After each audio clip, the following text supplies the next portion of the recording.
do with it? Oh,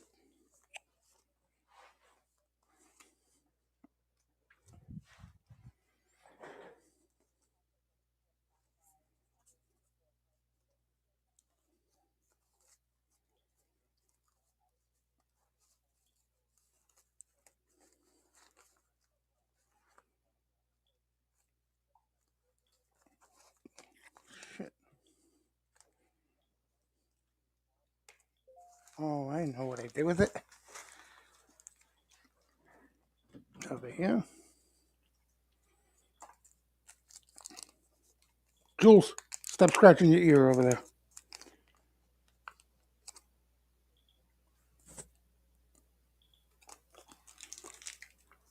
Okay. Thank you, Matt. I should get a couple of these cups out of the way here. Let me put this. This is her old cup.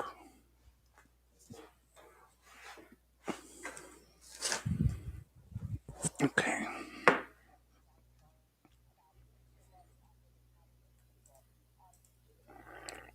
How's everybody doing? Can everybody hear me okay? See thy screen? Hear thy voice?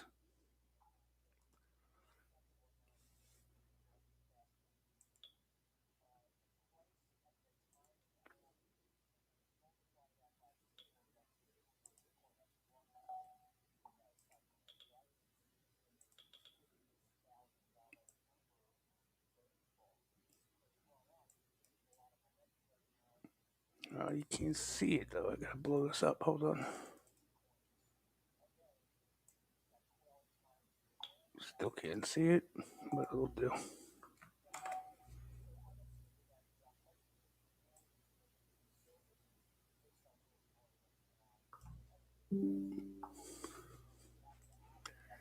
You got Scaramucci making Bitcoin predictions.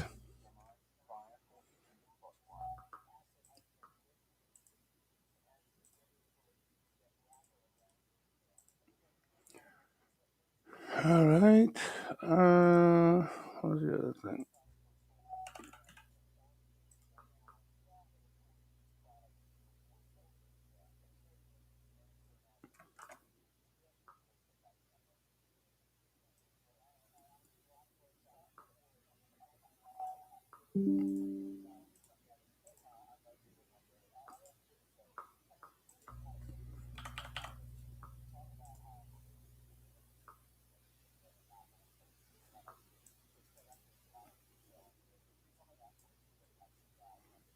Okay.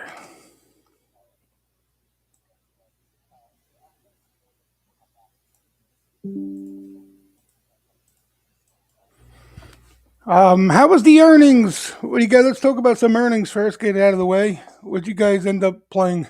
A few interesting names out there, right? Let's see. DraftKings. Did DraftKings come out yet? Or was that tomorrow morning? It doesn't look like it come out. TTD. TTD is interesting. Let's see. TTD. Not out yet? Oh, wait. Do I not have on this screen? Yo, something's wrong with my trading view on this computer. You know what it is? I think because I keep getting an alert on this thing too. I'm missing anybody. Maybe if it's they can help me quickly here. Anybody know what the issue is here? Where's all my stuff? I'm missing stuff on this trading view. Where's the what quotes and all that stuff? Look at TTD, son of a biatch. Tell you the most annoying thing I think the last couple of weeks has been the names, the underbelly names that I've been interested in are all exploding off earnings, and I can't get my hands on them. AMAT too.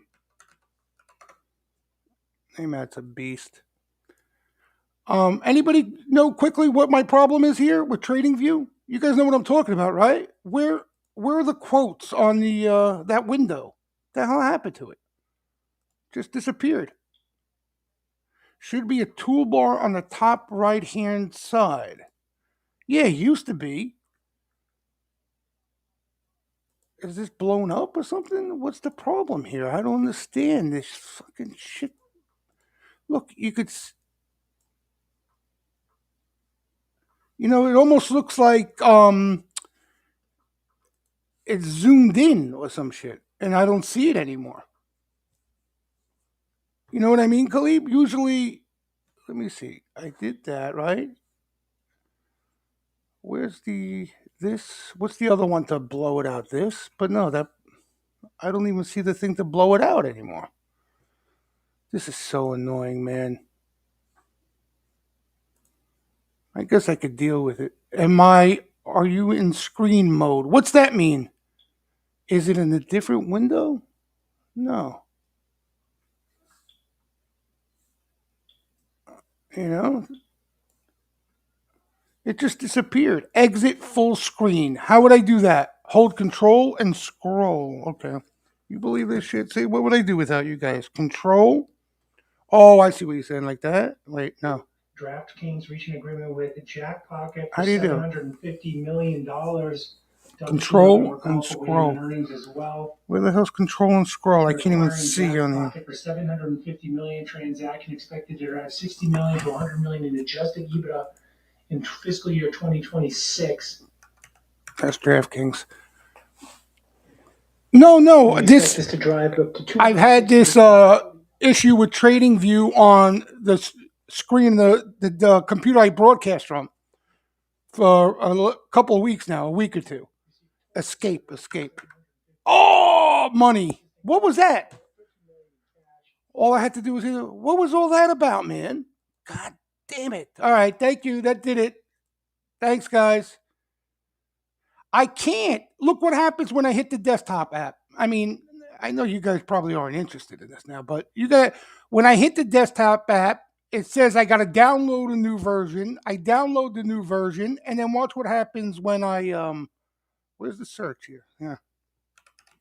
I use the desktop version on every other computer I have.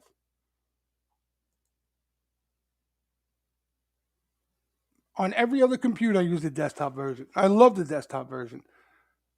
Watch what it does. Watch what it tells me. Maybe this computer is fried. I might need a new computer. I just broadcast from this one. I don't do too much else here. Where'd it go? Not fungal, but you know what it is? I have Lucci and Matt and Norse. I've downloaded so much shit on this computer that I don't use. From broadcast.com to Riverside to this to that to this. We don't use any of it anymore. Look, this is what I get, guys. We'll be spinning till next month. This is what I get. I don't know. It's just this computer, too.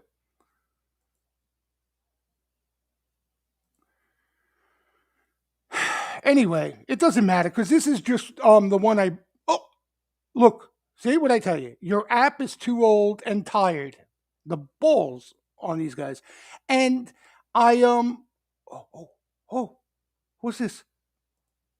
I'm not going to update it. See, I fall into the trap of updating it, and that's the problem. Oh, all right. We're going to use this now. How's that sound? Okay. This is good enough. I'll take it.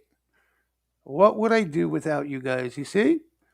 You guys think I bring you on the Thursday webinar to share flow and all this shit with you. I bring you on to help me out with my tech inefficiencies. Let me X this out now. Oh, beautiful. Beautiful. All right. Thanks, guys. All right. Now we're ready to rock and roll here.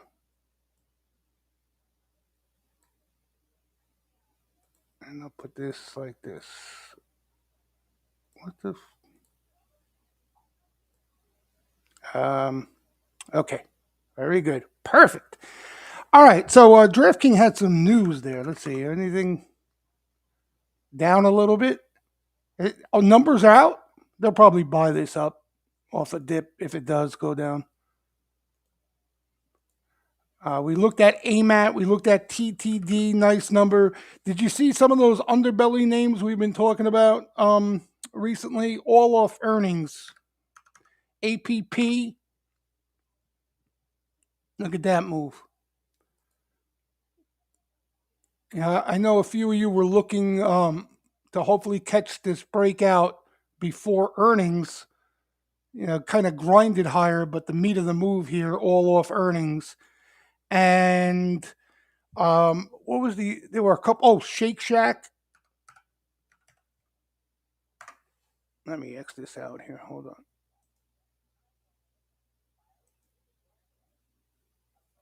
on. That's another one. Hold on. That's because I shut the other thing here. Shake Shack, same thing. You've had some big moves off earnings. Now, yeah, I don't. I mean, listen, earnings. You got if you put in what you want to lose option wise, or even if you're buying the equity, if you're looking to add into weakness, but they've been making you take that extra risk to get paid. But the good thing that we've been talking about recently is the reward side of the equation. It's been worth it, right? As long as long as it remains that it's worth taking that extra risk to get paid, it's worth participating if you're interested. What's another one? RXRX. Yeah, that's a little biotech that caught some action yesterday, right? Yep. Yep. All right, so we'll talk about a few names here. Let's get into some of the bigger picture stuff. We'll uh, breeze through this, okay? Because I know a lot of you guys are interested in this. We'll start off. You guys are probably looking for a hedge fund update, right? What's likely to happen? See what we had off the CPI, VIX related, vol related, right? We've been talking about Mick Elliott and kind of his VIX positioning models, indicating to us that can catch a few people off sides, right? And get that violent sell off any catalyst. You had a miss of the CPI, right? A little hotter than expected. In the grand scheme of things, I don't think it's a big deal at all, especially one number. But because more so on the positioning side of VIX of volatility, you had some players caught flat-footed, and that's what added some fuel to the fire into the post CPI sell off. Okay. But as you can see, and we probably, we made all that back already. But when you have this stuff, okay, and this is hedge funds in individual names, okay, we were wondering when they would capitulate, right? When would they finally throw in the towel and instead of adding to shorts, they would just get long, aggressively long. Because anybody, even the bulls on the pro side out there, aside from like ES futures and the big macro stuff, on an individual name basis, they they haven't been that aggressive at all. Long only funds still net haven't been doing much of any buying. Hedge funds, they've been net short for more than they've been net long, without a doubt. And what they've been doing is crowding into some of the Mag 7 names primarily, right? And shorting everything else. Okay. So, what you've had recently, right before the CPI, we saw the Russell 2000, the banks, some of those things start to show some life, right? We saw some rally pre CPI. And then you got the CPI that came out a little hotter than expected. That's the trade that ultimately sold the most aggressive. Right? Let's look at a chart here. You can see it. Yeah, the bigger cap names didn't really sell at all. It was this. Okay. Here's IWM. Here's the run up ahead of the CPI. Okay. And then off the CPI, right? There's that big gap down. Okay. But look what's happened since, right? And what hedge funds have done into that CPI weakness, what do you think they did? They added shorts, right? And we don't know for certain yet. We'll know probably by tomorrow at the end of the close from things like Goldman Prime and updates of that sort, what they shorted. But in all likelihood, they added to these shorts again. Okay. The cyclical, small cap, anything tied to economic growth or rate cut trade is what they were shorting. And when you have this type of positioning, what's likely going to happen is every time you get any sort of drawdown from there, they're likely going to cover, or if they get a rally, you're going to get squeezed. And what happened, as you can see today, right? We got a squeeze, right? So they got a little squeeze yesterday. They got a little more of a squeeze today. And IWM now is even higher than where it was pre CPI. Okay. So the bottom line is this should likely keep a bid. Where am I? Now I'm getting lost here. Hold on, because I got too many things open. This should likely keep a bid in a lot of that stuff. Okay. Outside of the Mag 7 and some of the more quality crowded names, right? That seem to go up every day anyway. But the IWMs of the world, those sort of things will likely find dip buyers and see squeezes because of this positioning here. And the truth of the matter is, the market as a whole, I think, here's the tricky part with the market. You don't have all of positioning like we're seeing here as far as hedge funds are concerned, right? You have more retail participation. They have been bullish. They have been getting long. You have asset managers in the futures market. They've been getting long. So you have some exposure on the long side, systematic funds, CTAs. Okay. So for the overall market, it gets a little tricky here, meaning that if you do get negative news, you could get these violent drawdowns like we saw off the CPI from time to time. But in all likelihood, they are likely to be short lived and not last too long, and followed by violent rebounds until they wash this out. All right. So that's the likely scenario. Again, nothing different than we've been discussing. But now we'll see when this updates again after today. But they are just as short as they were into the October lows here. Right. So that's kind of the issue for bears to make a bearish case right now.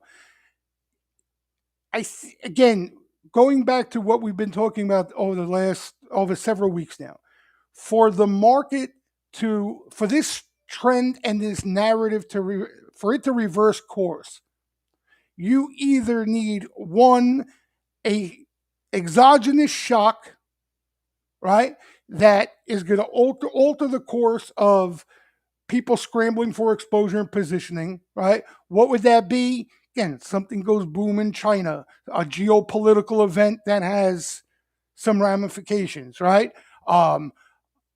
CPI really starting to heat up, right? That sort of thing to change the narrative is likely what would be needed to change this trend. Okay. In all likelihood, it's not going to be a one-day event. You're probably going to see it start to change over several days. It'll be noticeable. Okay. Otherwise, for it to just alter course, change the course based off positioning, right? Based off players being too bullish in a sense. All right. So the whole market as a whole, for it to reverse off positioning, you need to get these guys in. You still need to get these guys in. Right? So you got professional money that's still concerned about the downside, worried about the downside. And it's funny because the option market now, you see everything in the option market. The option market used to be just for hedging purposes. Then you would get speculation. Now it's everything. Now it's downside hedging, upside hedging, right? So what you see a lot of from these hedge funds is they're shorting all these small cap names. They're shorting all these cyclical names. Okay. And then when they get squeezed, that's when you start to see all this IWM call buying come in, or the Carvanas of the world, or the heavily shorted names, right? Because what the hedge funds are doing, they're hedging not the left tail risk, right? Not the crash risk, the upside crash risk, right? Because what they're concerned about, the way they're positioned, their pain trade is for IWM to rip and outperform. That's their pain trade for hedge funds. So every time we see a squeeze, right? We see IWM start to bounce, and you see some of those heavily shorted names that we all like to trade and follow, catch flow. That's likely coming from the hedge fund crowd hedging a lot of their short exposure because that's where it's all at, right? The majority of the professional money out there has been crowding into quote unquote that quality basket. And little by little, we've seen that quality basket start to broaden out in a really nice way, right? Um, of late, we're starting to see more than that where we're seeing action in names where the fundamentals really don't matter, right? And that's a lot of hedging and speculation insurance on that right tail risk, right? Whether it does manifest or not. Again, you want to be a contrarian, you want to bet against this hedge fund trade, you would be betting that IWM does push higher from you, at least while they're short. But for the overall market, I think ideally what you would like to see, right, for new entries is kind of you get an event like the CPI where you get a sell off, or you even get a little bit of profit taking over the course of 1 to 3 days. That's where you look for long opportunities until we get to a point where things are just so lopsided that you really got to be careful buying any dip because there's likely not much buying that's left. You understand? That's kind of the logic behind it. But big picture wise, here's everything, right? Credit default swaps still, even right CPI. Not that we would see these things react off a hot reading of the CPI, right? Especially one, but these things have all been signaling the same thing: risk on, a favorable liquidity backdrop, Fed put at play, all of it. Right? So you got credit default swaps here and you got credit spreads here. Look at credit spreads just bleeding out. Just bleeding out. Right? So these things, honestly, and I told you guys a lot of people have been asking that question. Are they even worth looking at right now? If you're a member of the Steamroom, probably not. Because if we get to a point where these things are worth looking at again as warning signals, I will bring it to your attention. But in reality, they're not really worth looking at on a day-to-day basis right now because all that risk got sucked out of the credit market. Right? What's likely going to happen the next time we're going to need to pay attention to these things, you're likely going to get some sort of headline, some sort of event, right? That possibly spooks the market, spooks investors.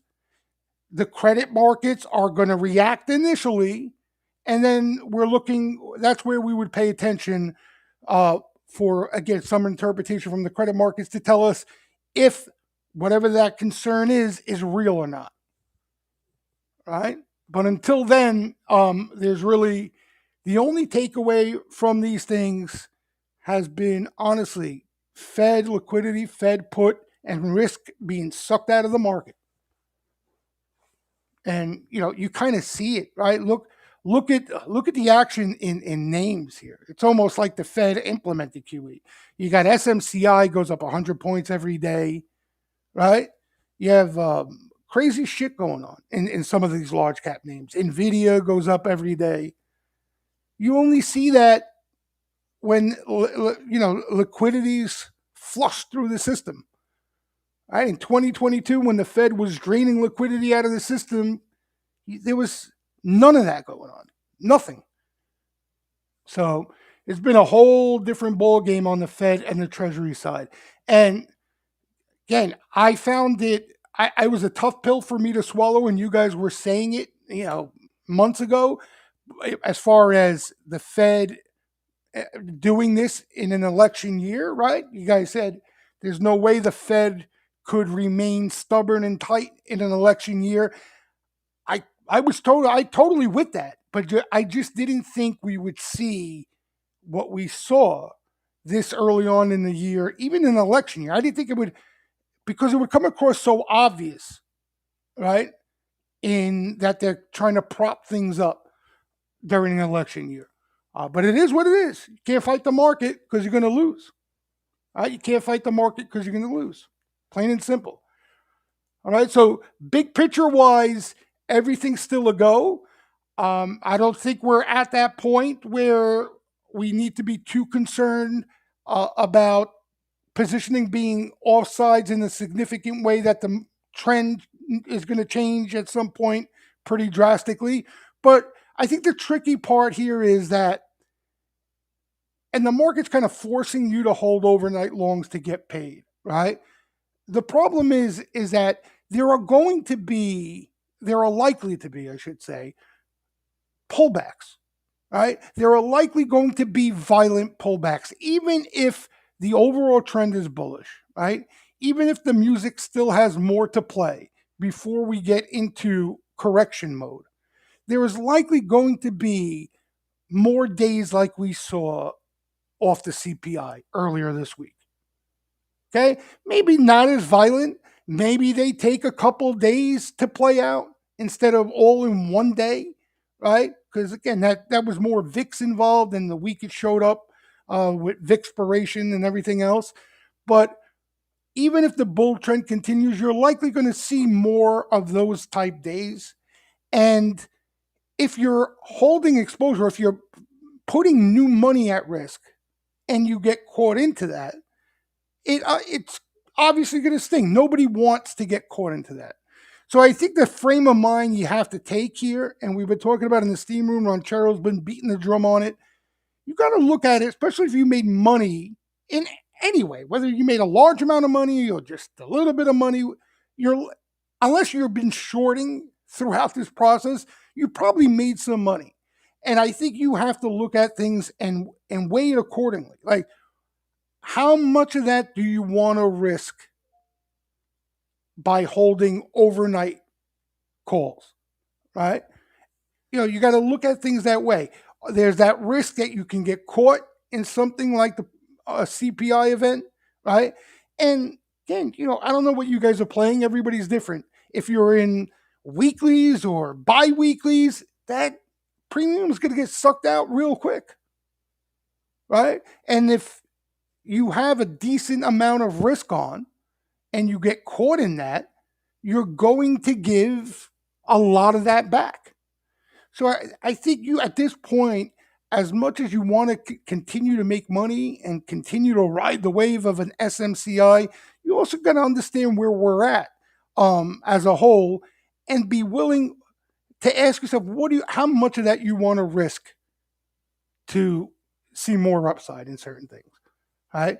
If you're holding on to stuff that you have sweet spot entries in, right, that you own a lot at a lot lower levels, and you're just holding at this point, you're in the driver's seat. There are a variety of things you can do, right? Protection's cheap. If you have equity, you convert some into calls. There's so many different things you can do. But in regards to putting on new risk here, right, and especially in some of the stuff that has been going up every single day, there's a lot of risk there. And on any new entries, if you get caught in some of these violent sells. So I think you got to keep that in mind, right? And nobody likes to acknowledge that on the way up. But like, let's say for like an example, an SMCI, okay? Again, we were talking about this in the morning. You could have this thing can trade down from 1,000 to 800 in the blink of an eye, whenever day. We could walk in tomorrow and that could happen. And, you know, that would be totally normal in a name that goes parabolic like this, right? That may not even be the top at that point, right? You can't even come to the conclusion that that's the top and it won't go back to new highs.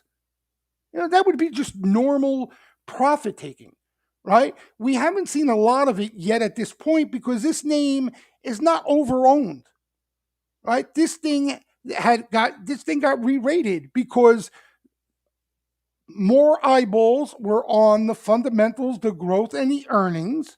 And when you do the math, it really wasn't that expensive down here. Okay, right? It was under owned. Now you have some money that's come into this thing, especially via options, right? If you didn't have the option market, you had this. We'd be talking a total different ball game here. Right? People were forced to buy the equity. You're talking a total different ball game here. So when you have a move like this and you have more people getting involved, when that sell comes and it catches, right, a lot of folks off guard, it's going to give back a chunk of the recent move, and it's likely going to do it violently. The problem is you don't know when, you don't know where, right? But it would be totally normal. So that's kind of the risk with these things, right? If you're in it, at lower levels, you should have rolled by now. You should have done a gazillion things, right? I don't need to even beat that dead horse.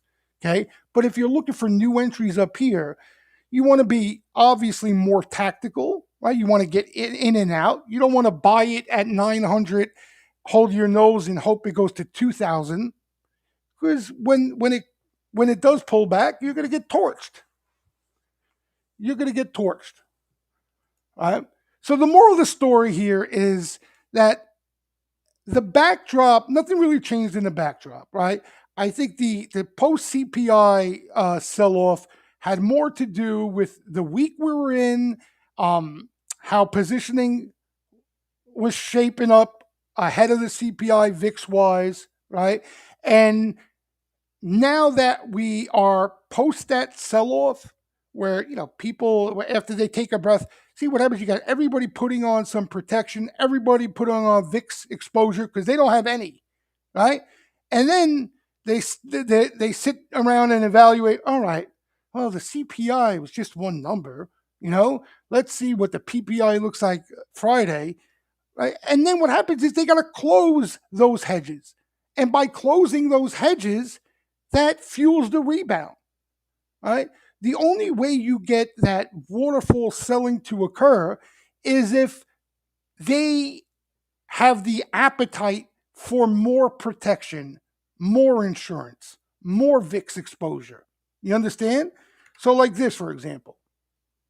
Oh my God, what kind of chart? Right?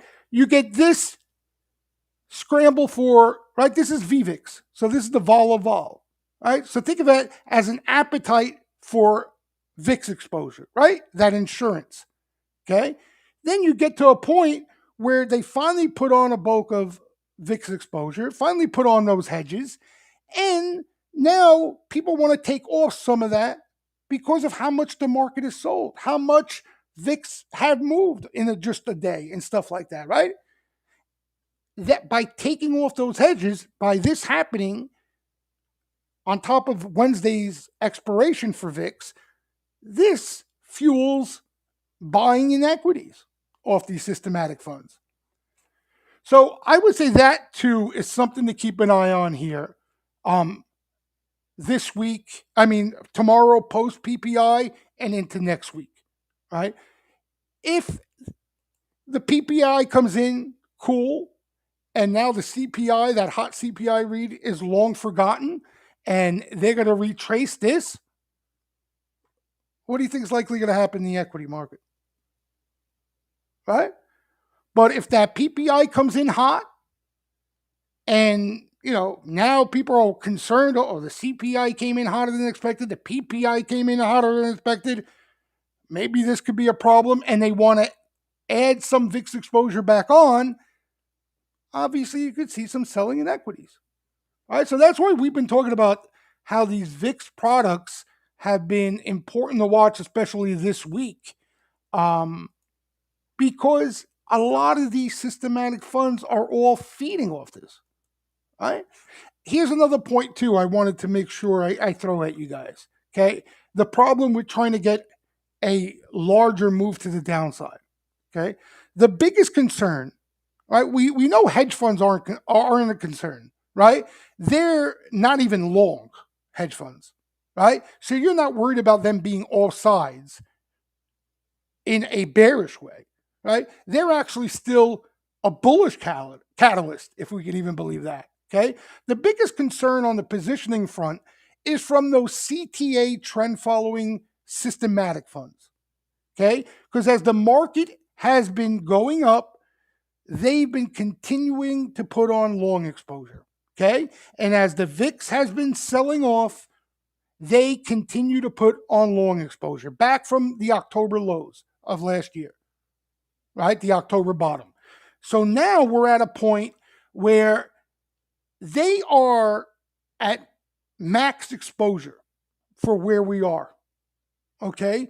They are not aggressively getting long from here, right? So automatically, a lot of people look at those charts where they see these systematic CTA funds being all in, right, fully loaded, as an instant bearish catalyst. Like the market is just going to sell off them being long, period. Okay. But that's not the case. Where that becomes a problem is because they're systematic funds. There's no emotion there. They're not like you and I and they hear negative news and they get shaken out of shit. Okay. They have levels, right? So right now, according to like Goldman's model or McElliott's model, right around 4,800, 4,850, let's say, right? So right around here is a level that would get CTAs and these systematic funds to unload a good amount of exposure. Look at how much room, even went from the lows of the CPI, right? Look at how much wiggle room you have here before this becomes an issue. Right? So that's kind of the main problem with seeing that big downside move that everybody wants to see. Without that shock, right? Without that unknown coming to the market where people would scramble for VIX exposure and take down equity exposure, what's likely to happen is you see it slowly materialize, right? Where it gets closer to these numbers, maybe they shift around a little bit, and then they break, and that adds to the selling, not instead of happening all at once. So the systematic funds, the moral of the story here is those systematic funds that are the biggest concern as far as being too bullish weren't even an issue off this recent selling. They weren't even a concern because the levels were never in question where they start dumping exposure. You know. So that's kind of where we're at as a whole. I hope I didn't confuse anybody. I know for some of you who've been around, we've been talking about this for a while. You guys know what the hell I'm talking about. But if not, as you come on these Thursday webinars, or if you're new to the Steam Room, we talk about this continuously, and you'll get the hang of it all. So he's saying, are we still talking about SMCI, or do we need a new one? It is a little ridiculous. I honestly, I'm not going to lie to you. See, I'm kind of sick of the stock. I know you own it, so you're not going to be sick of it, and I don't blame you one bit. But I'm getting tired of the stock just because it's a little ridiculous, and not even you. I don't even know if I'm tired of people making money in this stock. That's kind of that, because you got people trying to call top in it too, right? You get a lot of riffraff attention in names that do what SMCI does. But yeah, we need a new one. The problem is these things don't come around unless we're going into a period 1998, 99-esque, which we all would hope for, right? These things don't come around. They don't come around. They don't come around often. If we happen to be in a cycle like that, then to where we see enough of these things, that's great, right? We'll all be happy with it, because if we see enough of them, what you're likely going to see, you're going to see even underbelly names get carried away. But who knows, man? This is you got to understand what happened here, right? Like everybody compares it to 99, 2000. But where it's different is you had a lot of story behind the 99 move. Like a lot of the stocks, don't get me wrong, you had blue chip companies that did really well. But the names that really got people's attention, like this type of move, the fundamentals weren't there. It was mostly story, and they were bidding up stocks based on the future of what the fundamentals were going to look like, right? Here you have where this thing already, I'm talking about pre this move, right? And those of you who've been around, again, the Steamroom or the webinar know, because we've been talking about this name as having it all fundamentally and growth, right? This is what you want to find breakout wise, flow wise, and checked all the boxes. Profitable growth, hot sector, under owned, right? So you had one stock, right? If anybody was looking for a new potential leader in the market, Seal, it was this stock. And when off that earnings report, when they blew out, it got everyone's attention. And you had this crazy re-rating here. But you had not just story behind it. Like, I'll be honest with you. I was looking through the Bova report, by the way, in market updates for anybody who's interested in the Steam Room. Bova had a whole note on them, and I was like, Breezy, because I still don't know this company well. I don't know what they do.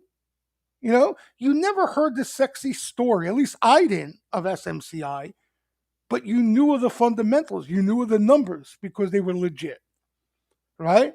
And I think a lot of the move is because it was the unknown. Not as many are familiar with this name because you have others, right? You have other names that, you know, are growing and have fundamentals. I think this was one that just had that blowout growth and was on their own. But here's another one, you guys. I know quite a few of you liked this Uber. This hasn't been too shabby either, right? And they had the quarter that everybody was hoping for here. Look at this, 66 cents as opposed to 16. What they were looking for, blowout, right? So this has been going in the right direction as well. We've been seeing, again, the most constructive thing about this market, okay, up until recently when we got bubbly here, okay, what was most constructive is we were starting to see that quality trade really broaden out, okay, gradually, but it was starting to broaden out from mega caps, then to large caps, then, again, selectively to some under the hood names, right? And we're seeing some of that come to fruition now, right? All these things are hatching now. Right? So these are the things we want to keep in mind when we do get pullbacks. These are the names we want to find entries on, right? Or if it's a new name, these are the characteristics you want to find new entries on, right? Because in this type of market, that's where the bulk of those big moves are going to come from. Like, they're going to have the fundamentals there, right? Unless the Fed implements QE, where nothing will shock me anymore. Okay, so I don't even have an opinion there. I don't even want to talk about it. Okay, but unless the Fed implements like a QE or some shit like that, where liquidity is just insane, it's not just going to be the story that propels stocks higher. They're going to need fundamentals, right? So, like, for example, this, okay, when you have QE in the system, this will go parabolic just because the ticker is AI. You understand? Nobody even cares if they make money. Oh shit, it's AI, buy, right? That's QE. That's liquidity driven moves, right? We saw it with the Carvana, the Cathy names, all that stuff. We've been in a market, right? And I think we're still in. I think just recently it started to change as we've seen some of the more speculative names get attention. But we've been more in a market where quality, profitability, growth, that's what's been rewarded. Okay, it hasn't necessarily been a lot of new names, new leaders, right? It's been older names but that are growing profits and obviously are profitable, right? This Costco, right? That sort of thing. All these charts where you're looking up and to the right, they all, we talked about this. They all have the same thing in common. They all have the same thing in common. Right? The other things you'll see, they'll have their flash in the pan rally, but unless the fundamentals play a part, unless the growth plays a part, they stall out. Right? They stall out. So that's I think it's important because that's what we want to keep in mind when we do, and it's going to happen. Okay? Again, I promise you it's going to happen. There will be a correction. Okay, there will be a correction. Whether positioning gets offsides enough to where it becomes a problem and a serious problem, or something pops up that's unexpected, which is totally normal, and people take some big profits off the table because they have some big profits in these things. Okay? But the thing to keep in mind when we do see that correction is to look for those characteristics, look for those type of names for entries as we feel when we feel that correction's closer to an end than not. Um, a lot of people ignored which one? The heart's in the way. Avgo, is that what you said? Avgo? I can't see the. I got emojis in the way there. I mean, this thing's a beast too, right? I mean, look, the numbers are insane. Look at these numbers. Now, but you see the common denominator here? Look at the price of the stock.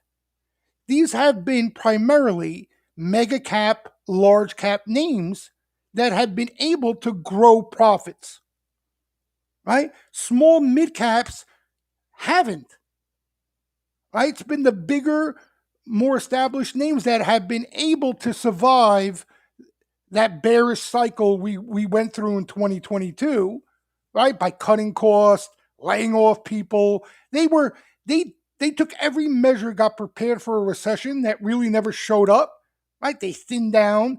And then when the economy actually showed some resilience and now perking up a bit of late, their bottom line has benefited from it.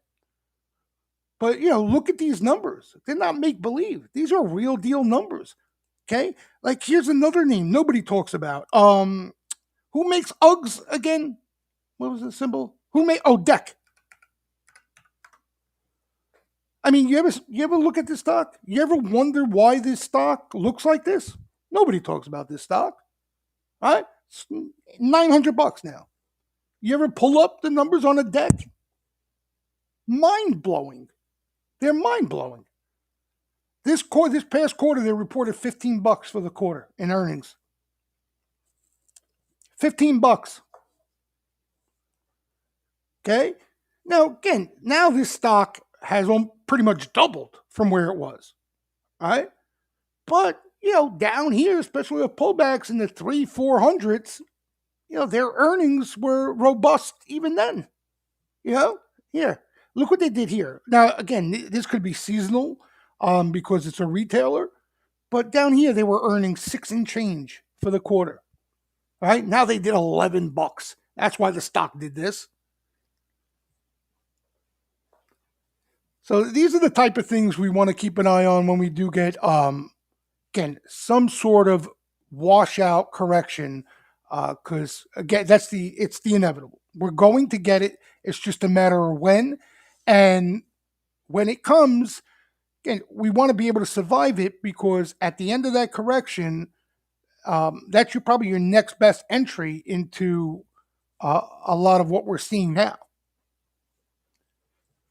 The problem is, you see it already, retail, right? We see retail already chasing and getting in. They're likely not going to survive that correction because the longer we go without a correction, in all likelihood, the more violent it will be. Violent either amount of pullback or violent how long the correction may play out. But they're likely not going to survive it, right? They'll likely spit out, take their hickeys, and then That's when the correction ends and we start moving higher again, right? Or at least I should say, even if it's not the overall market, the quality stuff out there, the stuff that's doing well, will turn around and trade higher. ANF, oh, Delgado. I mean, that thing's an animal. Animal. Now, again, I'm not going to say, I had no clue Abercrombie and Fitch is still around, let alone people buying their clothes, but they did something right, right? They did something right. All these stocks. And you see, it's a lot of it's tech, but again, the most constructive thing we've been seeing since the October lows, the last year's October lows, when Yellen capitulated, um, it's broadened out to other stuff. Still tech dominated, but other things, right? Names in other groups. Which one? WM. Is that waste management? Is that what you're saying? Waste management? Yeah. That's not a bad looking chart. You know, that's not a bad looking chart at all. Look at these numbers. You know, so the market's rewarding this. You know, the market's rewarding this. And the main issue with what we're talking about today was early last year, especially, right? And if you remember, we kind of, we were treading water. The overall market really wasn't doing anything. It was the Nvidias of the world, right? Those guys that were pushing the indexes, S&P 500, NASDAQ higher, right? The universe of stocks wasn't really doing much at all. It was kind of in chop, okay? But what we started to see here was more participation, even though the overall breadth looked bad, like you hear from Perma Bear's thin rally. Yeah, on the surface it was thin, but you look under the hood at names like Delgado's mentioned, like an ANF or a WM, right? All these names you're mentioning, these names were starting to get recognition. They were starting to get noticed. They're fundamentals, right? And we started to see now even some of the underbelly names, as we like to call them, participate, right? The VRTs of the world, or where's T? T, wasn't it you that liked this stock, VST? I think this is like a utility, this VST, but doesn't matter. If the fundamentals are there, they wanted it. And, we went from small amount of names that a lot of the institutional money was crowding into to it. Now the list of names started to grow a bit, right? So hopefully once, and maybe it's just consolidation, but once we do go into a little digestive period, that's what we want to see continue, right? We want to continue to see that quality bucket broaden out. If it doesn't, that becomes a problem. That becomes a real problem. Apple, you had AI news, right? You know what's funny? I think that's what those guys were playing yesterday, the Apple sweeps. I think that's what they were playing yesterday, those Apple sweeps yesterday. They probably had that up their sleeve, that AI news, because it was kind of ballsy buying there, excuse my French, into that selling, right? Wasn't an easy thing to buy. But yeah, I saw that today in some. Oh wait, Coin reported, right? So this bucket would probably be the exception. But I said this to a buddy of mine, and I stand corrected. His logic is, you see this, oh, names like this, because of the price of Bitcoin, of where it's at and it's going higher. These companies will benefit fundamentally. I didn't realize that. Like these guys, when Bitcoin trades higher, like a name like Mara is profitable, will show profits. So, but this kind of is the exception to what I was just been talking about, because it's a Bitcoin proxy, right? It moves off Bitcoin. So it's really not moving per se off fundamentals. This is Bitcoin. And by the way, that's a section of the market. You talk about flow now, right?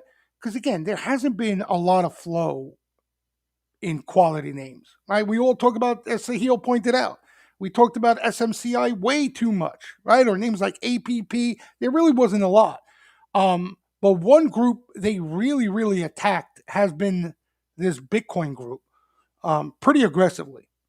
Now, what do you do here? Maybe you see a little consolidation. You know, you want to find an entry off a pullback of sort, but I can give you a list of names that they've just tattooed. This CLSK, probably, you know, action per name, like Mara catches a ton of action. Um, CLSK probably has caught the most aggressive sweeper buying out of all the Bitcoin plays.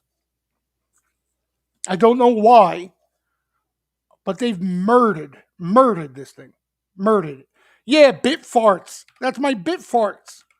BITF has seen action. Hive, Hut.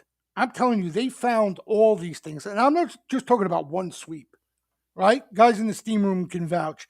I'm talking about they have attacked these things. And what's interesting too, when we first started to see buying in them, okay, we would see flow in these Bitcoin plays from time to time, but a lot of times it would be front month action. If it traded weeklies, you would see the speculative action, right? They would be playing off Bitcoin or a squeeze, and that's it. When they started buying these things, like even like a Mary, you guys probably remember, or a Wolf, they went out in time. You know, they went out a good 9 months, a year, and they were building positions with time in these things. So the difference there, you know, the interpretation of it was they're not just looking to ride the short term momentum. They really felt like they wanted to make a bet longer term on these things. You know, but I mean, all these names CLSK, Mara, this guy, right? This guy catches big time orders. MSTR, a lot of action there. So what I would say is if you do get a pullback, right, keep an eye on that sweeper activity, right? They've showed up off dips. They showed up recently off dips. If you don't see them, I would hang tight until you do. Because like for example, you look now, right, at like a Mara, it started to pull back, right? We saw some rolling, and then the flow kind of died down. There wasn't really much action in it, right? There was some protection in it, if that. And then recently here, I know because I day traded it, and always for me, it goes either the next day or the following day after I day trade it. But they started to come after it pretty aggressively here. And now you look and, you know, so that's what I would look off any pullbacks here if we get it. Bitcoin, you do have an upside niner on the daily, so maybe you do get a little breather here. You know, sometimes so I'll show you some prior niners. Here's a niner. I see you got a little tug and some sideways action. Here's a niner, early niner, just really some sideways action. This was kind of a fugazi niner down here. Here's a niner. You know, these weren't as strong, those trends, though. You know, here should be interesting. Here should be interesting, this niner, because this is strong trend. And by the way, oh, did the balance sheet come out yet? Let's see if it updated it. New price scale. Is this updated? No, not yet, right? February 7th.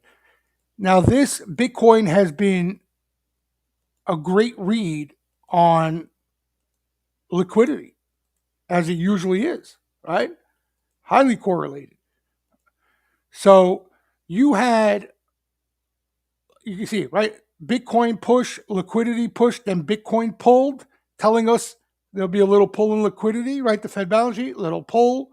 Then Bitcoin started to rip, right? You had liquidity down, liquidity is following now.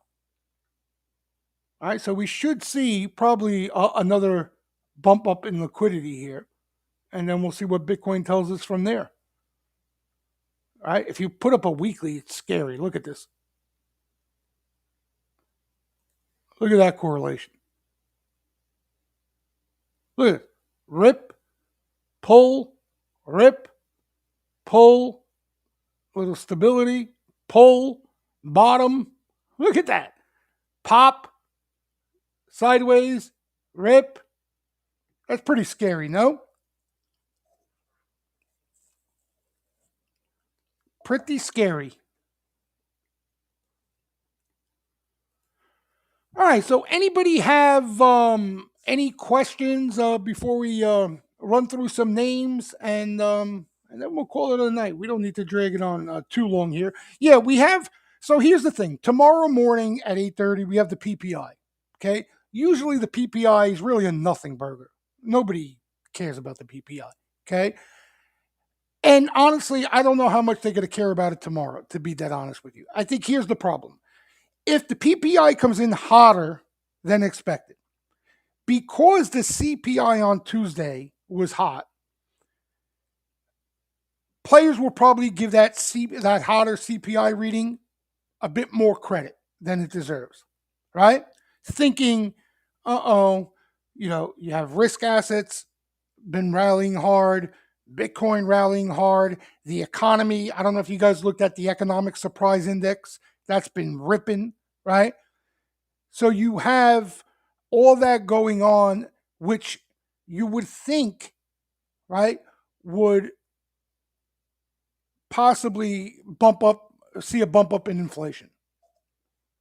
It's not a given. There could be deflationary forces out there for whatever reason. Okay. But based off that logic, right, risk assets in the economy, you could see a little bump up in inflation, right? That's the concern. Okay. Again, what I would pay attention to, even if we're down tomorrow, is the vol products, the stuff we look at all day long, right? All this stuff here. If you get a VIX pop, if you get a VVIX pop, if VVIX pops with it, sometimes it doesn't. That's a tell right there that it's nonsense. Okay.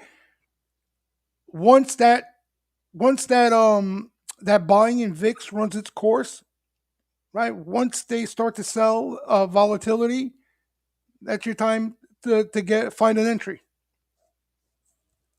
That's your time to find an entry. Here's what they did to it here, right?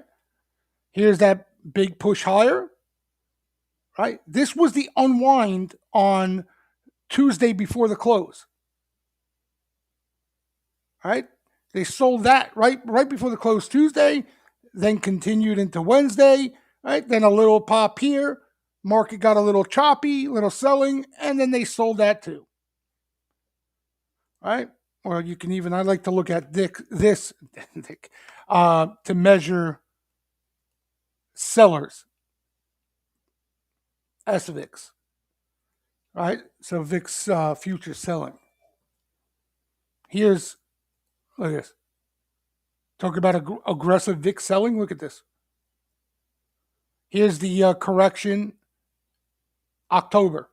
Here's the October lows. Yeah, that I think that's the bigger issue tomorrow. We'll see, how much that plays a part. I think more, especially the indexes, right? You got 5,000 is a really chunky number. So again, especially if you get a little hotter PPI, you could get a tug down to that 5,000 level, right? Some pinning action type shit.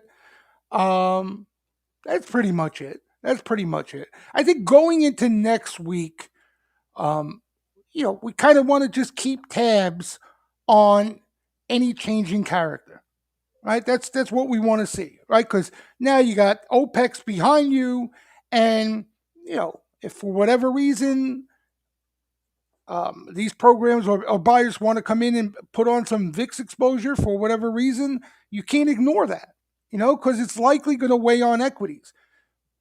Even if it doesn't initially, like look at with the VVIX, right?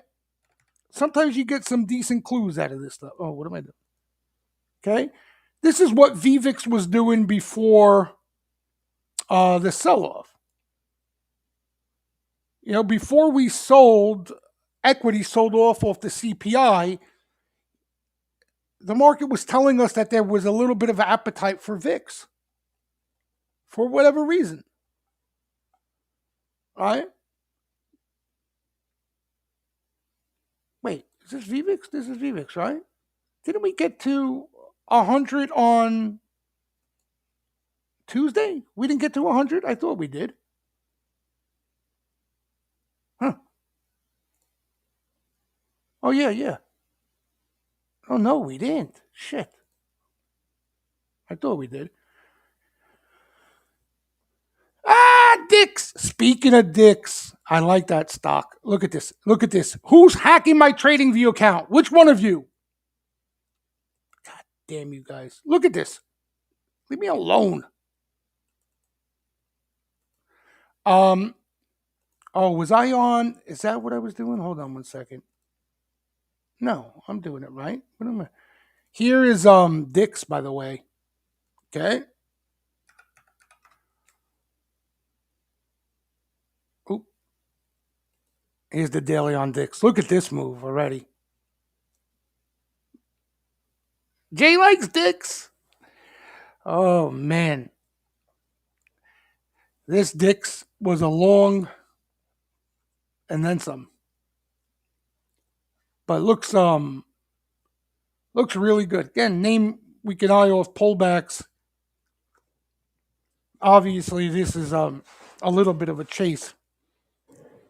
I tell you, you talk about dropping the ball. There were so many names, because here's been the problem. I think for me, position wise, there was quite a few names that I was eyeing off earnings. Obviously, I don't want to buy into earnings as possible longer term plays, right? Like Dix, I was eyeing. ARM, God, did I get effed on that? This thing I wanted to buy. I kind of wanted to. I was hoping maybe earnings get out of the way. I wasn't even looking for a dip, maybe to get longer term. So where I got screwed is this market was just for swing purposes, just way too bullish. Where you had to chase, you couldn't wait. You couldn't wait. Not only you had to chase, you had to hold through earnings, right? Like let's say even APP, right, was something you were looking for a dip off earnings. They made you you had to roll the dice. But there's been some nice crazy action in some of these things. Sahil saying he likes Micron. Yeah, this again for a trade. I agree with you, Sahil. I think the problem with these names are the cyclicality. Now, here's where you'll probably see me get more aggressive on the longer term positioning side, is if cyclicals finally participate. Because I can list 30 names off the top of my head right now that I'd be interested in. There's just no sizzle there. Nobody's interested. Kind of Ranchero's point. Who the fuck wants to buy a Micron when SMCI is coughing up $100 a clip? You know what I mean? Like that's the problem in the market right now. They don't want all these cyclical names. And if you look, okay, Deere is a stud, but it's cyclical. It's having some issues. Oh, let me get this off. And you see the difference, right? Look at the reaction off earnings and look at the menagerie this thing has been in. Hold on, let me get this off too because this is a little annoying. Okay. Right? So now, again, if you like cyclicals longer term, because that's where, again, if you quote unquote value, that's where it's at. Right? They're not expensive. Like anybody who tells you the market's expensive, they're talking about tech stocks that are up over 100%, 50% already this year, and their PEs have expanded. Okay. You got a whole other facet of the market that has been left out. Now, that can go on a lot longer than anyone would like. That's the problem. That's the problem with trying to being too early, I should say, in these things, because you get stuck in a web of consolidation that can last a long time. It has. But you got quality, you got studs in this cyclical value basket that they'll have their day. The problem is when, right? They'll have their time. Here's one, right? We've talked about. This is one of the few that caught some decent action with time. It literally hasn't done a thing. It's not getting killed. It just hasn't gone anywhere. Had this little nice rip, right? A few of us traded it off the action, had a nice move, and look, you know what I mean? It's going nowhere. To Sahil's point, even in the semi space, you have a lot of names. Look at this. They're actually selling this thing. They're not even, but look at this. Texas Instruments.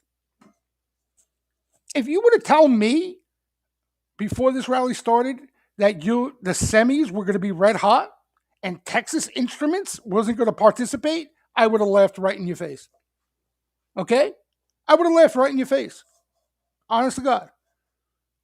When the semis rally, TXN is one of the first names I want to look at. Like, seriously, off the top of my head, LRCX, TXN, one of the first names I look at.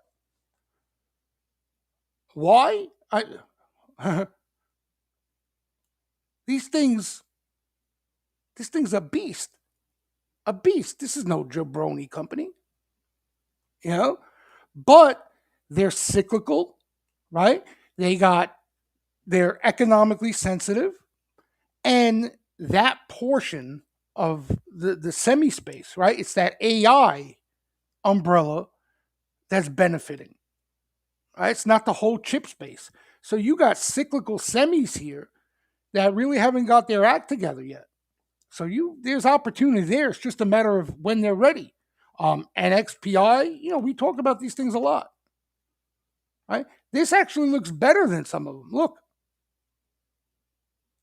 Right? So does Micron. Micron, I think, looks better than some of them. So to your point, Sahil, I like you. I like it with you. Hopefully we see some big time action in it again, like we saw the first time. Those deep in the money guys, because they're usually pretty good. Here's another one I like. TER. Look at this thing. Can't get out of its own way. Can't get out of its own way. They're going through a little tough time right now. But when they go, my friends, they go. When they go, they go. This is actually right up Ranchero's alley for the condoms, the condom play, the condor. All right? This is kind of it if he can nail down levels on these things of where he would flip it. Memory and storage, it's an AI play. Yeah, and supposedly I think the auto market, right, Sahil? We read that that's been the weight on it.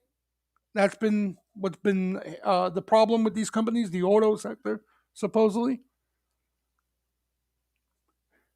But see, I think that's, if anything, I think that's what keeps me even seeing some of the parabolia out there. That's a word. Okay, the parabolic nature of some of the growth names out there. What doesn't the end game of it? What makes me feel better about things is that you have this, right? I think if the street is, I think once Wall Street swallows the pill that the Fed is behind things and the economy will start to grow rather than recede, What I think is the next phase, I think you see a massive rotation from growth to cyclicals. Massive. You know? Yeah, exactly, Ronchero. The condom play. That's what I'm saying. These cyclical semis might be perfect for those. No?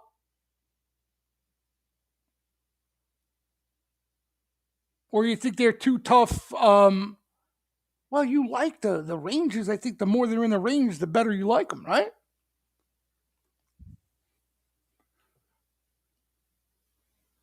If they have enough premium. Yeah, maybe you take a look at these things, a few of these things. Yep.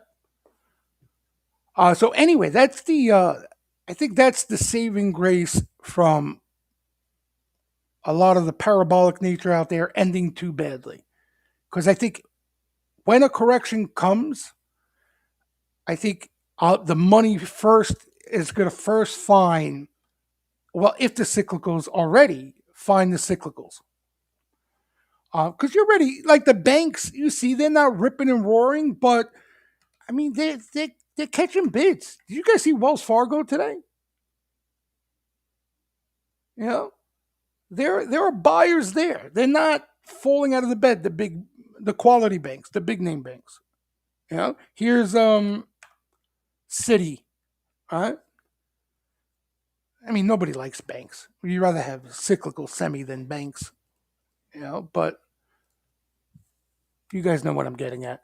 Somebody's asking about Sharpies. Yeah, here's another reason why I don't think this ends badly as far as a whole market as a whole. Let's see, where are we here?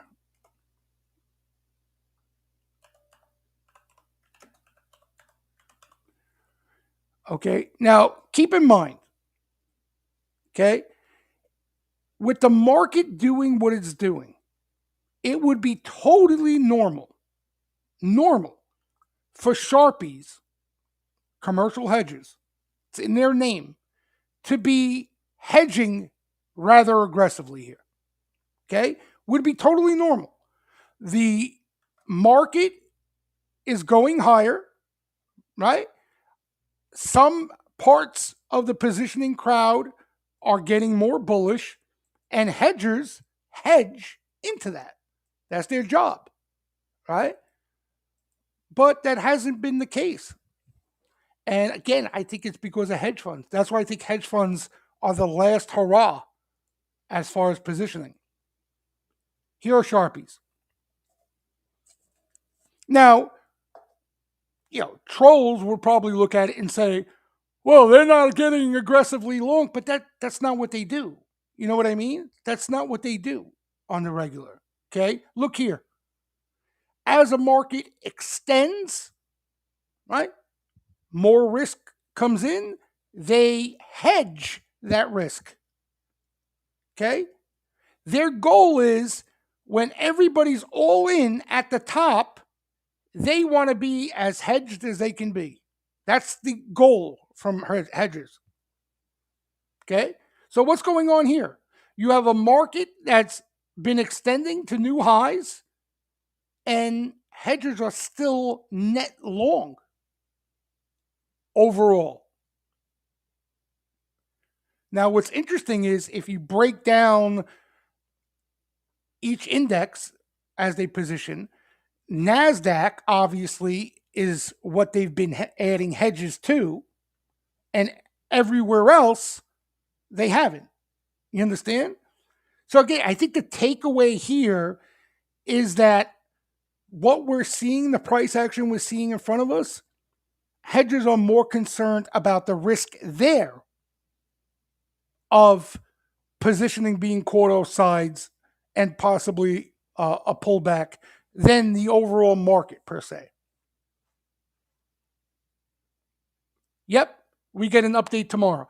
Now, I think the reasoning is, okay, again, I don't know them personally, just by following this. The reasoning is hedge funds are the way they're positioned is why they're positioned like this. Hedge funds right now are still short futures overall. Okay? Short. They're not long. Not max long. They're not long at all. Okay? And, we see it in individual names. They're still net short names, hedge funds.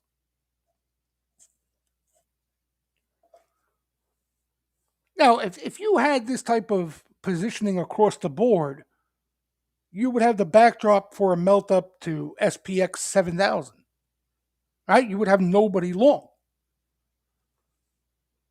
But that's not the case. It's just hedge funds right now. They're the last of the bunch.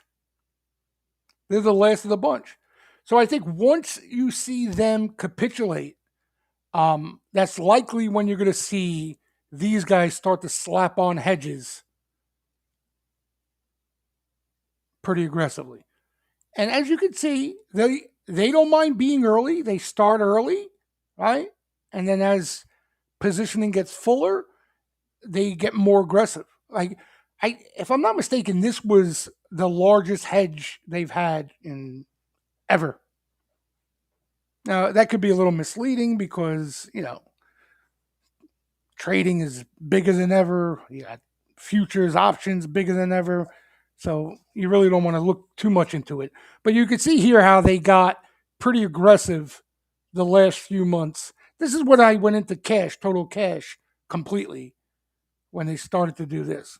So again, early, but you're not caught with a basket when that happens. So this is something you want to keep an eye on. Again, I, I'm not a big fan. The long term stuff, you guys hear, you don't even hear me talk about it much. I really, a lot of the long term stuff I have, I just don't touch. I'm being dead straight with you guys. I don't touch. The only time I've touched long term positions ever in my entire career, what cycle, right? The bunker cycle, 2008, because I thought the apocalypse was here. You know, that's the only time I've ever touched my long term positions in whatever equities, funds, bonds, anything I've had. Because I thought everything was going to blow up and there'll be nothing left.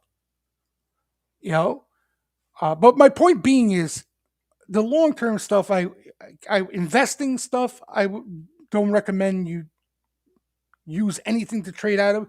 What I would say though, some of your longer term positioning stuff, especially your profitable stuff, when that's where I would use these signals. Like if you see them starting to aggressively hedge, that's where I would start making some moves on some of that longer term stuff, right? Possibly trimming down or taking some exposure risk off or putting on protection, which is cheap as shit. This is more big picture stuff than anything else. But what's even better is if you do get a pullback and they add into it, um, that's a pretty good sign on the long side. If Sharpies aren't that long and hedge funds are that short, who's doing all the buying?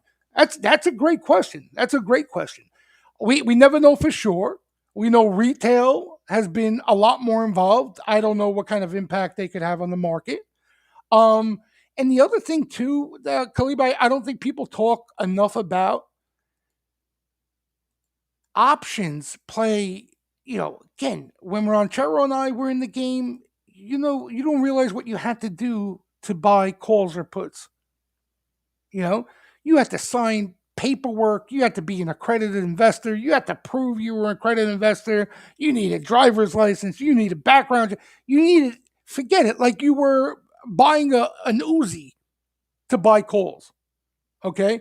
So retail had no access to just boom, press a button and get involved in calls. Now you're pressing buttons to manage thousands of shares via calls through the option market.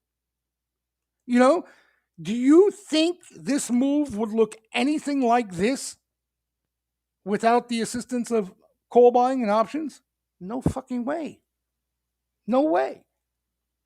You know, so what happens is you get, people buy calls, people buy more calls, market makers hedge, right? You get that gamma squeeze. So, I mean, that's a great question. Who's buying, right? There's no big great force buying. I mean, CTAs, the systematic funds, were the biggest driver of initially of this rally, call it last year, right? And you know, futures and shit like that. But as far as individual names, you look on the institutional front, there really hasn't been a lot of buying, to your point. There really hasn't been a lot of buying. There hasn't been a lot of buying. So the question is, when that buying dries out, what does all this look like? Right? We shall see. Let me see if I can find. I'll give look. So we looked at the chart before, but it really is fascinating. To Khalib's point, look at this. Let's see if I could pull this up here. Yeah, here it is. Boom! Look at me, quick on the handles. Okay, this is the red is hedge funds. Okay, now hedge funds go long and short, right? So you could see here they kind of blah. Okay, here is long only institutions. They don't short, right? They just go long. And institutions aren't like us, right? When they buy, they want to buy quality. They're making a bet on the company. They're not betting on momentum that week. They're not betting on the Fed that week, right? When they take a stake, they're buying it for a decent amount of time, right? They're making a bet. Look at this. That's the blue line, long only. Look what it's done from the start of the bear market all the way up to those October lows of last year, where I told you the dynamics of the market changed. You could see it looked different. Up until then, that's the only spot they really did any buying. And you see since. Now, again, don't mistaken this for them. They're selling person. They're not buying anything. What they've been buying are just those quality names. But there's a whole entire market, right? They're managing tons of money. There's only so much money you can put into a few amount of names. So when you see more participation, when you see, again, my definition, and it sounds foolish, right? Because you have a bull market in AI related stocks and chip stocks, no doubt. But for the overall bull market, risk on bull market, you're going to see it institutionally driven. Right? You're going to see this blue line in an uptrend because the fundamentals are going to back that upside move. And that's what they're looking for. Right? They have just been buying Nvidia, Meta, right? Up until recently, now they're buying a few retail names, right? Yeah. We talk about all the names in that quality bucket every week. There's just not enough. There's not enough of it for the money that's out there. So that's what I'm looking for here, right? Once if we start seeing this going the other way, forming an uptrend, that's where you get those institutions buying dips. And you get those broad rallies. You get solid participation. And you're going to see it in this, Khalib. Oh, you're going to see it in this, more than likely. All right? Here it is. Okay? This is the S&P, this is the market. This is the best gauge of the overall market, equally weighted 500 companies. This is what the price action looked like. Okay? Doesn't look like this. This, you know why this looks like this.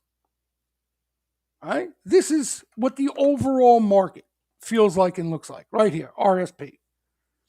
Not bad, right? Look at this. See this? Off the late October lows. All right? But prior to that, really choppy. Not yeah, hasn't really gone anywhere. Now, maybe you get that breakout here, right? And you got that true bull market of full participation. Oh, what did I do? Oh, right now you have pockets of, a few pockets of a bull market, and you got a lot of stuff just stuck in chop. A lot of stuff stuck in chop. Here's COVID, the COVID rally, right? Here is, well, I should go, 2015, 2016, if I remember. Yeah, here. Oh, this is 2011, 2012, and 13, where you had, kind of just before it broke out.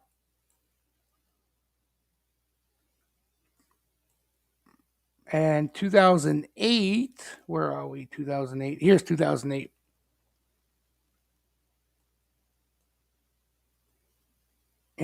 So that's what's different about this rally, Khalid. Or again, this bull move. That's what's different. That's what's different. Nvidia next week. I didn't bring that up, right? One of the more important things. Right? Possibly that could be the catalyst where we see this rotation or correction. Right? Very possible. Nvidia could be a good number. They can blow it out, and I think it's going to be a great tell no matter what. Right? It's going to be a great tell because if it's a good number and the stock can't rally off that, the street's probably going to take that as a cue for a breather in a lot of these hot names.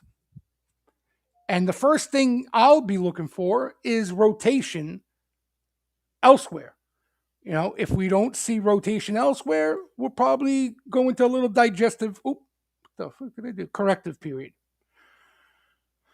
All right. So that's basically it that I have to share today. I think a couple of Steamroom guys were asking me. We didn't get any buy capitulation today into the afternoon. We got a little buy extreme here, extreme, but not capitulation. That was on the close of Valentine's Day, but you could see things leveled out a bit after that. The last, I think we only had one here early in the year in late January, and it led to some chop before they picked it right up again. But yeah, look towards these, when they vomit for trades. I wouldn't, they're not, this is definitely not a bottom signal, major bottom signal. Like you see here, we nipped a little vomit and then we had a nice squeeze off that. And then this was like pure capitulation into the bell. But when you're this bullish, the reversal's that strong, right? Place. Yeah, I saw some Saudi Arabian private equity group, right? I saw that. Nice short squeeze in that thing today. I don't know what you do with it now. This thing had headaches. They just came out with negative news here. Look, you remember? Everybody was making fun of this thing. And then, bloop.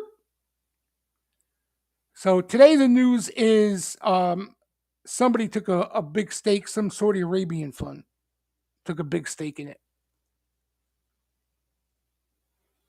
What other names? What's a name I'm interested to seeing off earnings too? This guy. This guy's been quiet for a quality name. Caught a little bit of flow into this dip, caught one sweep, which ended up being a nice trade. There was a niner there. But look, usually Home Depot, you close your eyes and buy into consolidation and forget you own it. This thing's a monster. They report on the 20th, looking for $2.76 for the quarter. Yeah, this thing's a monster, Home Depot. So that's a quality name.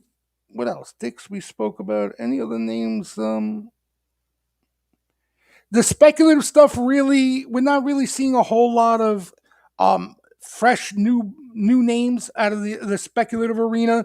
This name saw some flow we were talking about. I think more so because it's one of the few more speculative names that caught flow. This is like an AI play, supposedly. They do stadium screening and shit, EVLV. You might want to take a look at if you want to roll the dice with something little. Soon you all well those of you been around know well. Sahil, aren't you? Don't you own Soon? Do you own any longer term? I remember. I think you bought it with me, wouldn't you? I still have some equity that I tucked away, but I'm not looking to sell anyway. I leave it alone. We played it back here, so there was some sweeper activity here, and then we traded it, and then I left. Right, I think I got 3,000 shares, maybe some shit like that, that I left alone. Oh, you sold it? Yeah, but you traded it too with me too, I think, right? And you talking about the stuff you left behind you sold? Yeah, I just left it. It's AI, who knows? They signed the deal with Nvidia, Sahil. You believe that shit? I don't know what kind of deal, but I just read the headline. I read the headline. Um, so I'm looking for that, guys. You guys know that's my cup of tea. Not just micro caps, underbelly. That's what I like. You know, I'm that's that's where I do best. Like I'll play the Home Depots of the world, especially when the underbelly, kind of like what we've been in, is not really getting too much attention. But where I make my money position wise has always been underbelly. There have been a few. There have been a few names, but I didn't get my hands on anything serious at all. This PSTG. Anybody else? Anybody have any interesting names? A lot of this stuff has already worked. What's that other name? I forgot. They didn't sign a deal. They were given some Nvidia equity. Are you kidding me, Alex? That's what it was. Jesus Christ, Alex. They were given some Nvidia equity. Oh boy, the magic of Nvidia, huh? I'm getting a 25 bagger with soon. I think I'd be more pissed that I didn't leave the whole amount if it ever turned into, oh, what the fuck am I doing? A 25 bagger. Interesting, Alex. Thank you for the heads up. Unbelievable. Yeah, and I said that to myself this morning. I said, you're telling me Soon signed some sort of deal with Nvidia and the stock is only up a buck and change? The stock would be going bananas if that was the case. But there you go. Alex cleared it up for me. They were given $400,000 worth of Nvidia stock. God bless you. $4, I think so. Right around there, yeah. Right around $4, I think it was. Yep, right here, seal. And it's there now. You know, so much. I always make the wrong move when it's all said and done. The end game, always the wrong move. Always. You know, that's the story of my life. But what are you gonna do? That's what this game will do to you. NNOX. What is this? NNOX. Oh, there's a big gap up. Yeah. I think we saw a little action in this. I'm not too familiar with this. But again, see, this is the problem. And this has been the problem with the micro caps and small caps. They all look like this, guys. You see these numbers? Like if you're buying this stuff, you need Powell to really open up the spigots. You understand? You really need Powell and Yellen to step on the liquidity gas. That's what gets these things going. Otherwise, the street is going to look at numbers like this and they're going to sell every pop. Every pop. Okay? You see this? They do 2 million in revenue. Ranchero does more than them. Ranchero does more revenue than this Nano X imaging. You know, these stocks, they just, the type of climate we've been in, maybe it'll change. They don't work. They don't work. Trust me, I want them to work. I love small caps. I made my name was built off small caps, you know. But even the small cap run that I keep telling you guys post Nasdaq Bubble 2000, it wasn't crap. All the small caps were profitable names, the majority of them. It was amazing. And I think that's the problem right now is that you got a lot of shit in the small cap index. You know what makes it up? A lot of crap. Hopefully that'll change. What we hope they do is they start taking crap out of the indexes, the names that are shit, and they replace it with some decent names. I'm sure they're out there. It takes time. You know, it takes time. But that's the problem. What else? A couple more names before we wrap it up. You got Nvidia earnings next week, so semis should be interesting. What do you guys think of this? Right, a couple of my buddies of mine are like this name as like a catch-up play. LSCC, kind of an underbelly semi. I got a buddy who owns. You guys know the story. I've told you a million times. Who owns a ton of this? Not just for himself, for clients, for his book. By the way, can we get something straight here? I mean, I thought more people were aware of this than not. Okay, when you see guys, okay, for all you guys may be new to the game, listen to me. When you see guys and you're oohing and eyeing over multi-million-dollar positions that people post, right? You see somebody, oh, they got 5 million here, or they got 30,000 shares here. There. That's not their money, their personal money. Okay? That's client money. It's client money. Right? Nobody you know on social media or any chat room, okay, is moving around $5-10 million positions and talking to you for themselves. All right? So before you get excited off these guys posting these big positions and big dollar amounts, they're managing a book. They're managing client money. All right? They don't tell you. They make it out like it's them moving big shekels around. But don't let it excite you and lure you into do stupid shit. Okay? And Ranchero could vouch for me. When you're playing with client money, it's easy to get aggressive. Okay? It's easy to take shots. Personal money, if somebody's moving around that type of money, they're not telling you about it.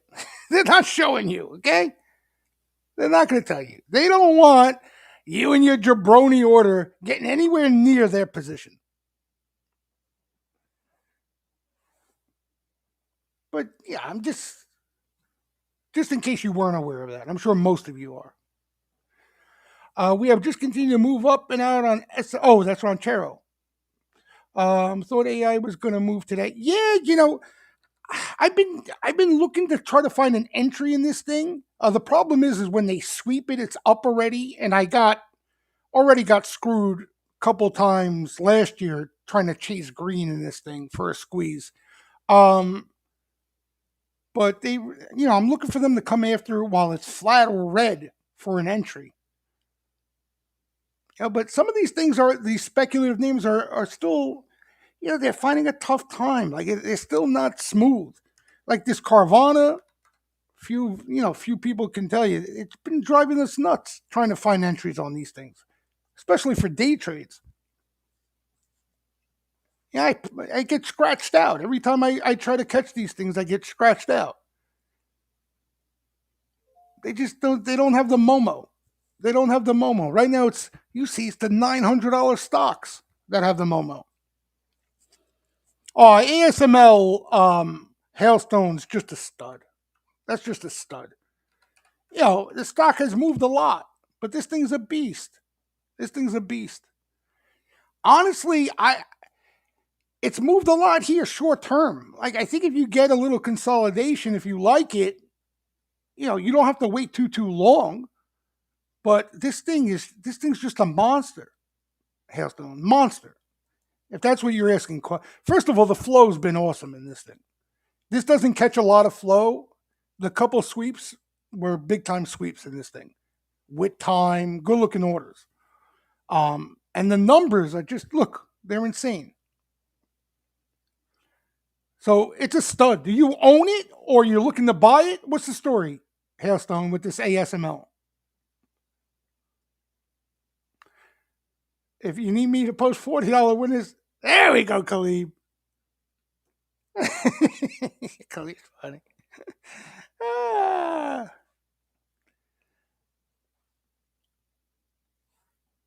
But yeah, to answer your question, ASML is just a stud. It's a buy pullback type name at this point.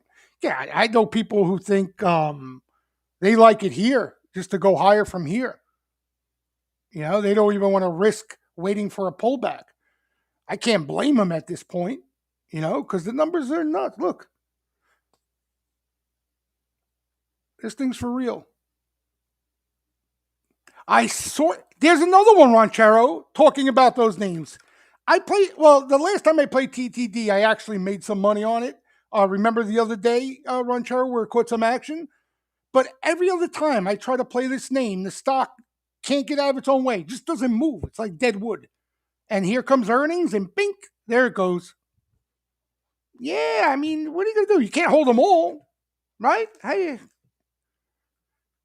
that's and that Ranchero's been talking about. That's been the problem, right? Like you like something, it looks good, but it's not working out fast enough, and you got other stuff that's moving, you know. So the last thing you want to do is buy a basket of stuff and hold it here. So you got to kind of move it around, and there's a lot of luck that you're going to miss some opportunities. I mean, think about all the names, even like a Walmart, Ranchero. They're slower than usual, but they go. All these things, they go. Here's another one too, Walmart. Tomorrow on a small pullback, you could do that. That's a good call, Max. Definitely look for fades on TTD tomorrow for entries. Was this a nice quarter here? What'd they do here? Let's see.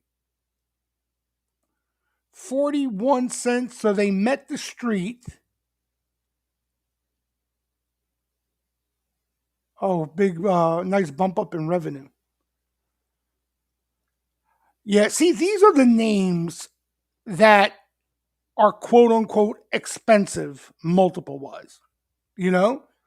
So they went through a period where their growth has been sluggish, and now some of them, the growth started picking up and the stocks have reacted. Um, you got names like MDB. These things are animals, right? They're animals, but they're expensive. Like you look at an ASML, it's earning $7 for the quarter. This thing is earning 40 cents. Later on, Joe. So they're expensive. They're more prone. The problem is when they do rally, they're prone to see selling, right? As opposed like SMCI, the fundamentals is playing catch up to the fundamentals. These things, they had their run post COVID, that multiple expansion. So they're a bit more difficult now, right? You got to look for like pullbacks to play off of. There's another one I liked off the flow. I think it reversed today off earnings. They had good numbers. There's hubs, but you see, like, might get a little sluggish here. Let's see what they report. Oh man, that was a pretty big quarter.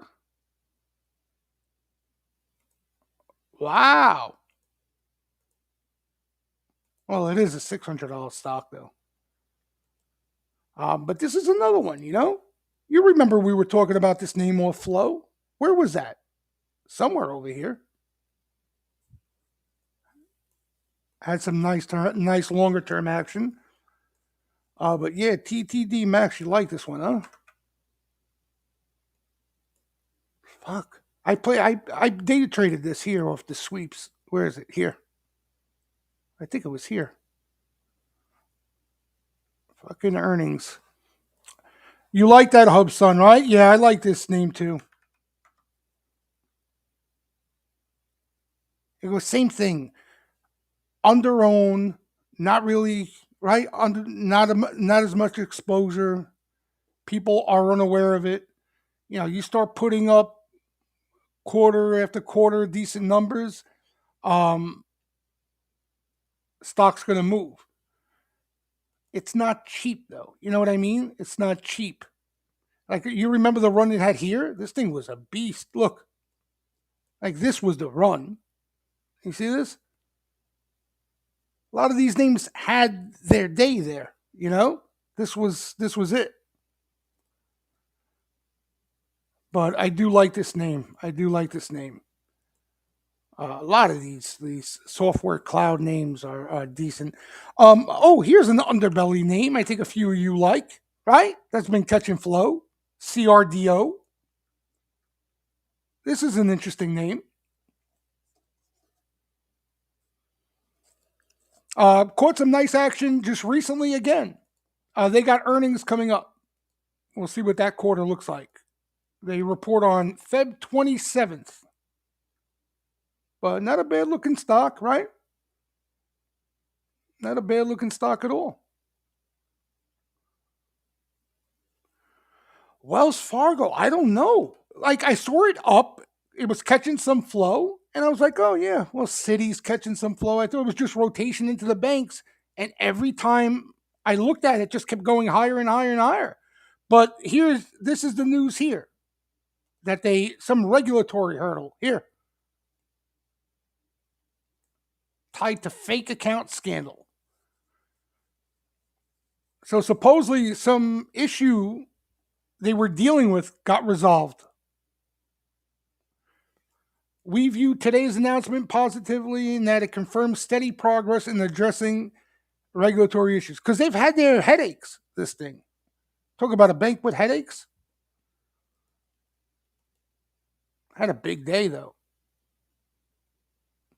There's been some decent flow in this name. This, believe it or not, has been one of the better bank flow names. Citi.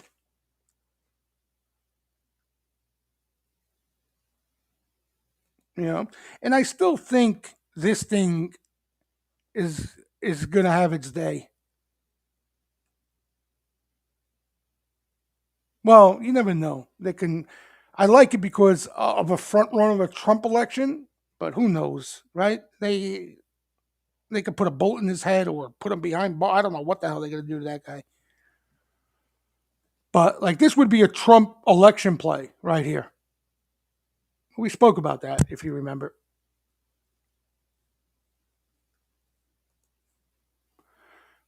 All right, guys, I'm going to wrap it up.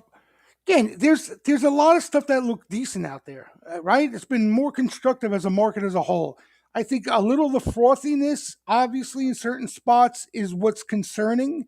Um, that's why I'm looking forward to getting some sort of digestive phase whenever it does show up. But the backdrop right now still looks okay to look for entries off dips. So you got the PPI tomorrow, especially if you're looking to be tactical here. You got the PPI tomorrow. Keep an eye on VIX. Right, we'll talk about it during the morning broadcast. And then next week, Nvidia earnings is the big thing, possibly to change the character, maybe rotation of some sort. But we'll see. Oh, T, I didn't even see you. I was looking for you earlier.